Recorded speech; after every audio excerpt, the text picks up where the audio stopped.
Hello, welcome to texture math. आज के session में हम मॉन मैसेज का एक और सिनेरियो कवर करेंगे जिसमें हम प्रोग्राम लेवल पर एरर को हैंडल करने वाले हैं। ठीक है, तो उसके लिए मैंने एक प्रोग्राम क्रिएट किया। मैं आपको प्रोग्राम को थ्रू कराऊंगा, फिर हम उसमें एरर जनरेट करेंगे और फिर उस एरर को जेनरिक वे में रिजॉल्व करेंगे या हैंडल करेंगे।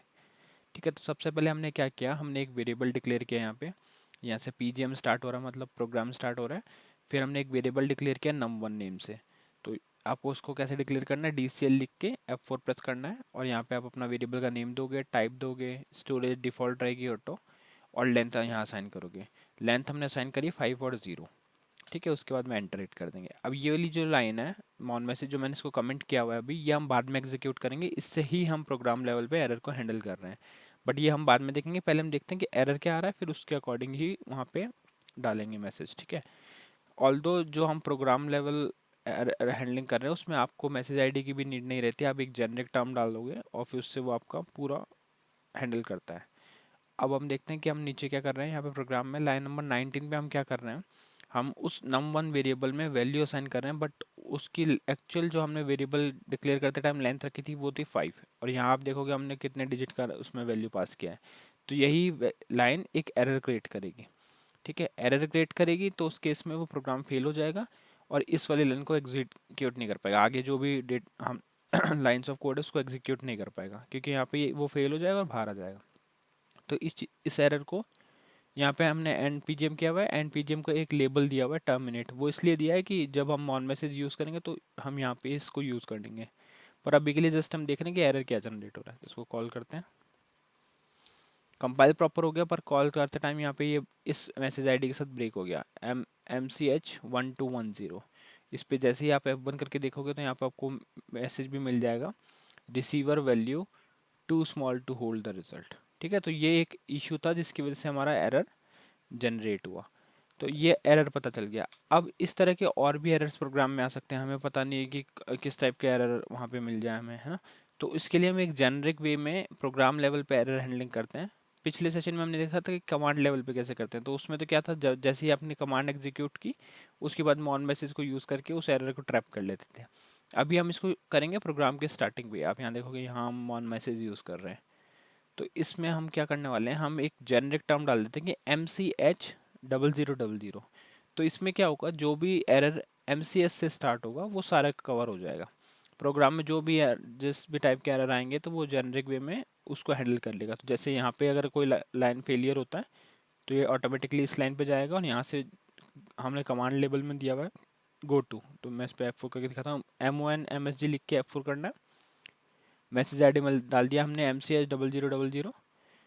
ठीक है, फिर हमने यहाँ पे कमांड टू एग्जीक्यूट में डाला गो टू कमांड लेबल, और यहाँ पे लेबल डाल दिया कि जब भी एरर जनरेट हो तो गो टू के थ्रू हम चले जाएंगे टर्मिनेट पे। तो टर्मिनेट पे क्या हो रहा है, टर्मिनेट पे सीधा प्रोग्राम एंड हो जाएगा, है ना। ये वाली लाइन जो फेलियर में जा रही थी वो फेलियर में नहीं जाएगी, डायरेक्ट प्रोग्राम एंड हो जाएगा। और अगर ऐसा नहीं है तो नॉर्मल ये प्रिंट कर देगा जो भी वैल्यू है। तो पहले हम देखते हैं इसको कैसे ये प्रोग्राम एंड कर रहा है। तो मैं इसको कंपाइल करता हूँ। इसको हम डीबग पे लगाएंगे, फिर हम देखेंगे कि कैसे ये मूवमेंट हो रहा है इसका। तो डीबग के लिए मैं पहले सोर्स में कंपाइल कर रहा हूँ इसको।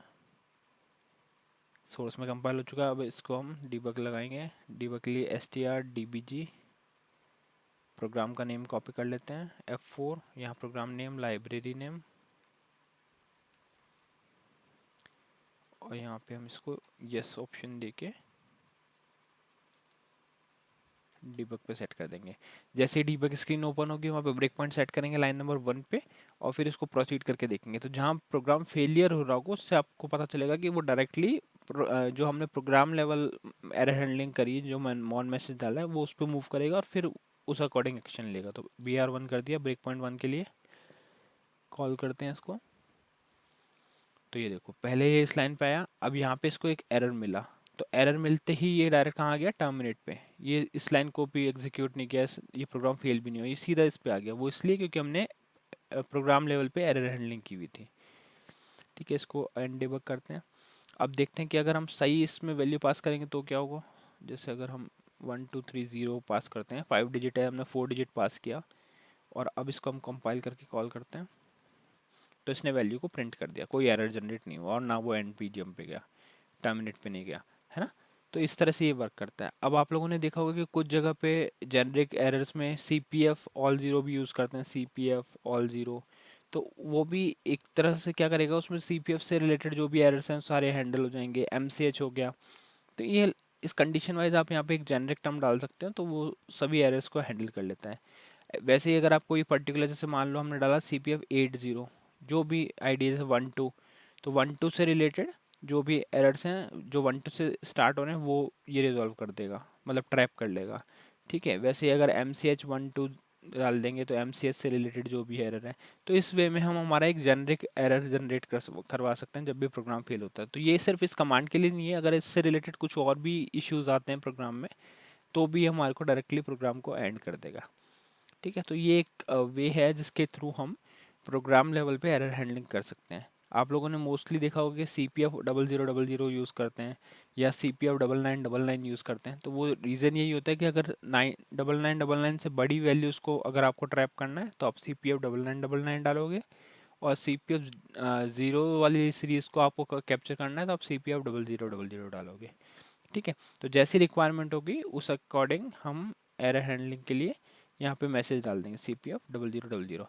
तो ये इस केस में इस CPF से रिलेटेड जो भी एरर्स हैं उसको कैप्चर कर लेगा। और कमांड लेवल में यहाँ पे हम गोटू का यूज़ करते हैं। पहले वाले सेशन में आपने देखा होगा कि कमांड लेवल पे हम डू ब्लॉक बना रहे थे। डू एक कंडीशन थी जहाँ पे डू लिखा था, फिर उसके बीच में एंड डू और डू के बीच में जो लाइंस लिखे थे वो एग्जीक्यूट हो रही थी। पर यहाँ पे हम प्रोग्राम लेवल पे गो टू कमांड का यूज़ करना, तो जैसे ये इशू जनरेट होगा तो ये सीधा प्रोग्राम एंड कर देगा। ठीक है, तो आई होप आपको डिफरेंस क्लियर होगा प्रोग्राम लेवल पे और कमांड लेवल पे। अब नेक्स्ट सेशन में हम बाकी टॉपिक डिस्कस करेंगे। So thank you for watching tech Sharmit.